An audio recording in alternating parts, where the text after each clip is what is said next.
Well, the weather forecast is rain for the next 2 or 3 days, but it's trying, but not really getting there at the moment. Anyway, so just going down to the local 7-Eleven for some lunch or for some dinner. Just gone 6 o'clock.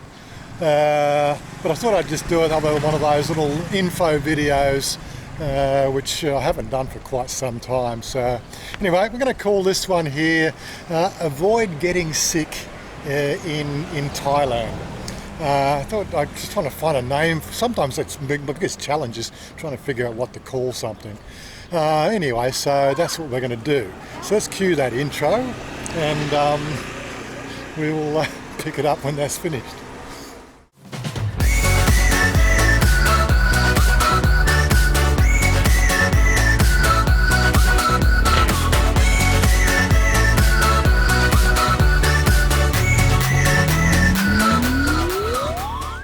Okay, so where do we actually start? That's a good question. I think sometimes just topical conversations, things that people have asked over the last 2 or 3 years. The first one that comes to mind is vaccinations. A lot of people asked, is there any need for vaccinations? And to be honest, as far as I can see, everywhere I've been and every bit of information I've found, vaccinations are not required to enter Thailand. But that being said, you've got to consider the other fact that, Thailand, there's a very vast expanse of rural areas and lots of water. You've got to consider things like diphtheria, tetanus, hepatitis, typhoid, rabies, measles, mumps, rubella. If you're prone, or if your family's been prone to those sort of things, you might want to sort of take booster shots wherever you can. Okay, so point number 2, medical treatment. Medical treatment, Point number 2, medical treatment. Now, it's quite well known if you've been coming to Thailand or if you're following Thailand quite a bit. The medical treatment here in Thailand is probably what I would call world class. You need to, when I say world class, it's there's a public system, there's a private system, and there's varying costs. Make sure you've got yourself some travel insurance and medical insurance when you are travelling. What else is there? This make sure that if you're going to be sort of travelling and you intend to, and if you've got a motorcycle licence, that is, make sure you've got yourself some coverage on that insurance policy that does cover motorcycles. Because as I said, most insurance companies, as you know, will try to get out of paying a bill if you didn't read the fine print. The next point I wanted to make was ambulances. Now, where we are here in the suburbs, oh God, it gets noisy, and where we are here in the suburbs of Thailand, what we find is ambulances are everywhere. There's, like every 5 minutes you'll see an ambulance, especially along Pekasem Road here. The biggest problem we've got with ambulances, and something that is a statistical nightmare, is the fact that 20% of emergency cases actually die in the ambulance, basically because of the traffic, because nobody ever gives way to an ambulance, which is really, really appalling. So if you're stuck in an ambulance and you've got a life-threatening illness or something, heart attack or whatever, you may not make it, guys. So make sure. Anyway, we're at the 7-Eleven, so let's get inside. Oh, there we go. We've got our nightly supplies. There's a 7-Eleven tonight for dinner. It's always a trusty way to eat food. Anyway, so getting on to the next subject, the next point was blood transfusions. Most blood in Thailand has been screened, but this is a very strange society where you really can't, trust anything to be as it is, especially when you're getting out of the rural areas. I've heard some unsavoury things, well, not really unsavoury, but just issues that have come about in in general conversations where people have had to be rushed to the bigger cities in illness over the last couple of years. Not so much to do with blood transfusions, but just to do with general medical issues and medical care. We've got a very modern city, so Thailand is very modern when it comes to the city life, but when it gets out to rural life, it's really quite a contrast. So again, if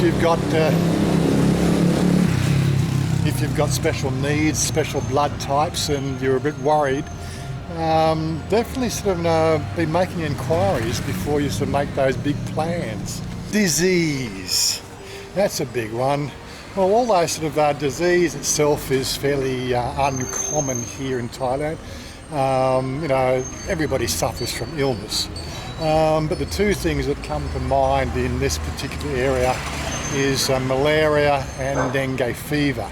So you need to, again, do more research before you make those big plans. But malaria, pretty much, there are tablets you can take. Then it's going to come down to the areas.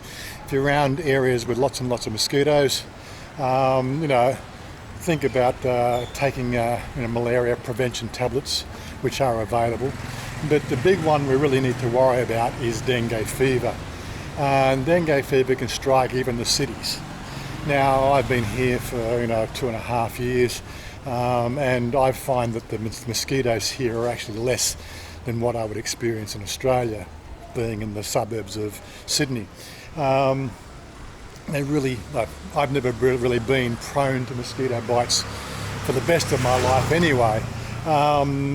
Although I have noticed that the mosquito prevalence in Australia, where I lived, is 10 times worse than mosquito prevalence living here in Bangkok, or the Bangkok suburbs. That's not to say you're devoid of mosquitoes. Like, I'm always swatting them. I've got the electronic zapper thing inside the house, and any time I got one, we're playing tennis, which is quite funny. But you've got to just keep those sort of things in mind. Dengue fever, there are no cures.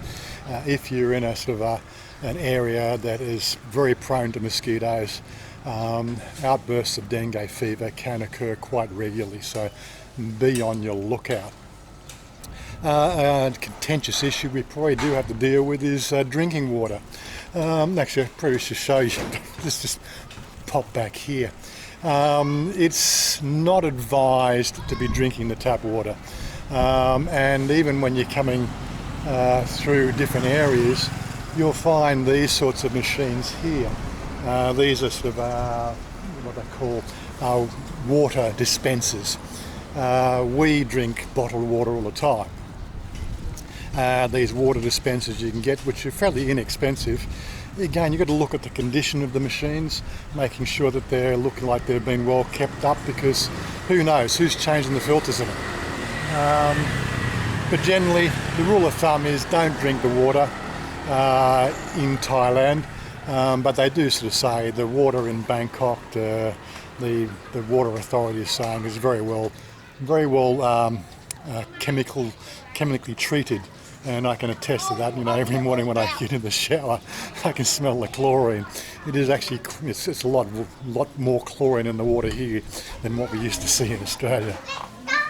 So what have we got for dinner tonight? Okay, so I've got a pork burger with bacon and cheese. That was 39 baht. And I've got some roast chicken pieces, which was again 35 baht. And I've got this rascal here. Hello again. What's this?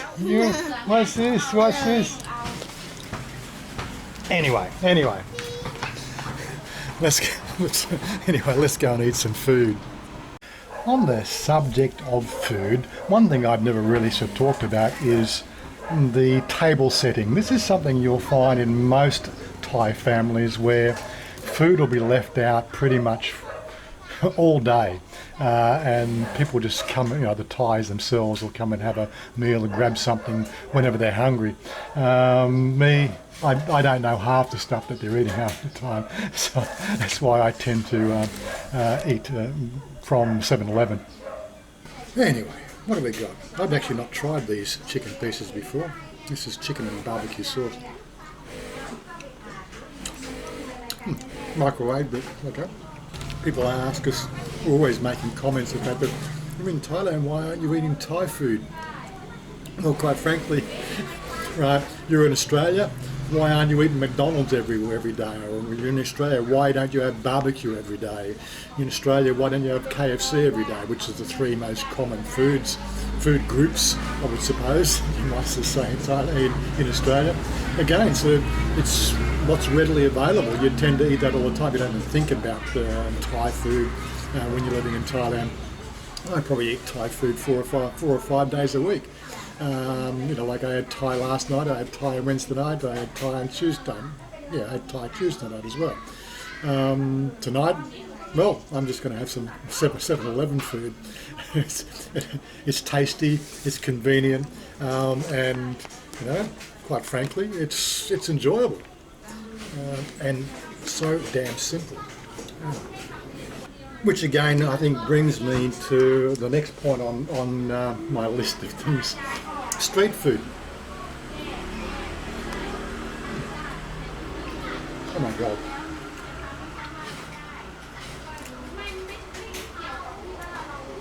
I think I need a tissue. Yes, the burger was just leaking all over my fingers. I asked for them extra pot.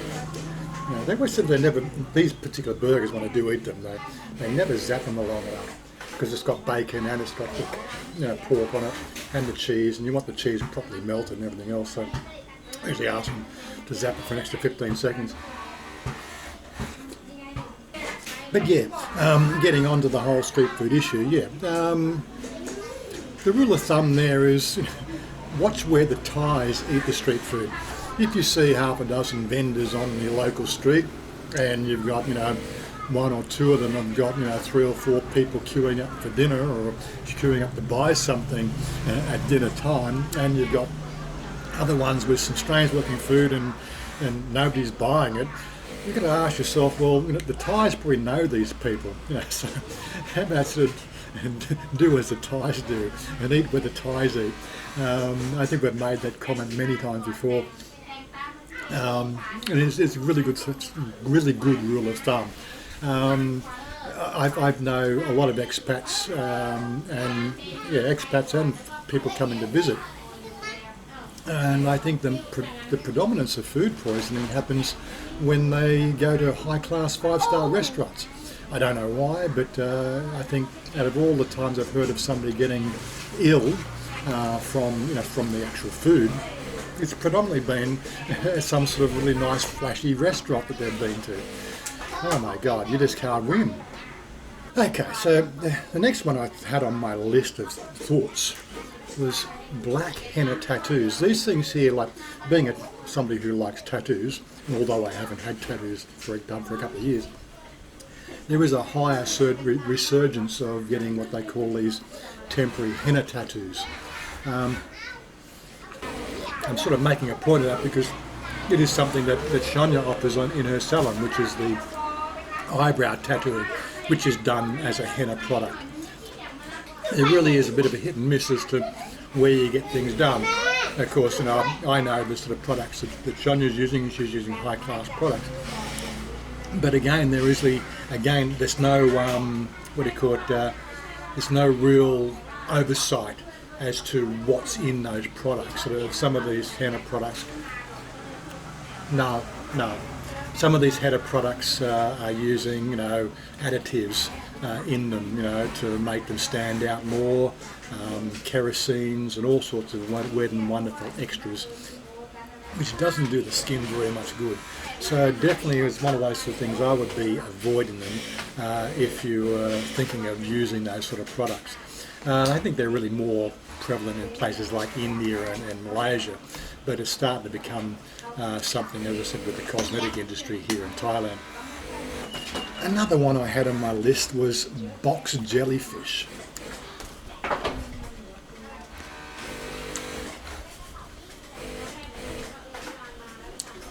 I bring that up because it is the middle of summer and we've had a lot of reports recently on the news circuit about box jellyfish stings.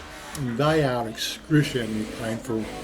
And if you're coming over to Thailand in the middle of summer, most people are heading for the resort areas and they want to go swimming. This is probably the worst time of the year for them.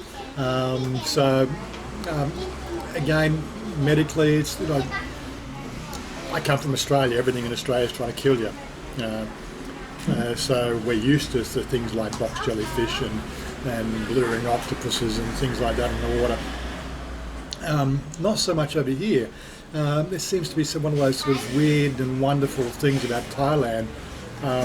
Personal risk, unless of course you're taking personal risk and, you know, being diligent, you are going to end up in a world of trouble. So, keep an eye out for signs. Travel with ties. It's about the only thing I can really recommend for you there. Doing the lone ranger sort of stuff here in Thailand, even though this is the Wild West, I like to say that. You've got to use a bit of common sense, and if you're not using common sense, there's really nobody here who's going to save your ass. So, you know, if you get stung by a box jellyfish, you're going to find yourself in a world of hurt. The last point I had on this list was diarrhea. It's one of those. Again, it's weird that I'm talking about diarrhea when I'm eating a burger, but hey, this is Thailand. Just get used to it. But diarrhea is probably the one illness that I think most travellers, when coming to Thailand, are going to suffer from. I know sort of one of my friends came over recently last month, or he only went back, but he got a severe case. I think he was eating scorpions. Anybody who wants to eat scorpions, I'm sure that they need to be shot anyway. But Mr. Scorpion, the Scorpion King, let's hope he changes his YouTube handle to Scorpion King or something, so you'll know who it is. But ultimately, it comes down to diarrhea. You know, is going to hit a lot of people when they come over here. It's probably about the one illness most people will suffer from. I get the occasional bout of it, but thankfully they have something over here which we have in Australia. It's called Imodium. Remember that, Imodium. It is the one thing that will fix it right away, usually within 24 hours. So if you get struck with a case of diarrhea from something you've eaten, and that might not actually be food poisoning, it just might be the fact that you're not used to eating that sort of food. Or you've gone and overindulged in alcohol and a combination of different foods. Well, these are the sort of things that are going to flare up that gastrointestinal tract of yours. And if you don't know that you can get Imodium over the counter at pretty much all chemists, you're going to be suffering for 3 to 4 days. So remember the name. You do need to have the pharmacist on hand and explain to them. But if you have a photo of a box of Imodium on your phone, and you can usually Google that anyway, it's a good way to relay the fact that you know what you're looking for. It's to stop the runs, and of course get you back in the driver's seat for your holiday or whatever you're doing over here. Because as I said, I don't know. So I think there was one again, the one that was most recent. He'd lost 2 days of his, I think 3 weeks of journeying in Thailand and Asia, because he was bedridden because he had the runs. Another guy recently from England was out here last year and he hit a bout of it as well. Again, knocked him silly for 3 days. And so for the price, I think it was a box of 10 or a box of 8. I don't know what that box is. I can't remember. A box of 8 or a box of 10 capsules, and you usually probably need 2 to knock it on the head straight away. They will set you back about 60 baht, so about $1.50. Well, no, probably $2. $1.60 baht. That's probably in Australian dollars. That's probably closer to $3 these days. But you get you know what I mean. It's not expensive, and as I said, just show them what you're looking for. If the pharmacist is on hand, they will pull it off the shelf for you generally. I haven't had any issues with that. Mind you, I've only ever had to buy it twice in my time here, so you get the idea. It's just one of those things. Anyway, my burger's getting cold, as usual, so I'm going to continue on my eating, and I'll let you go. Stay cool, guys, and I'll talk to you next video. Bye for now.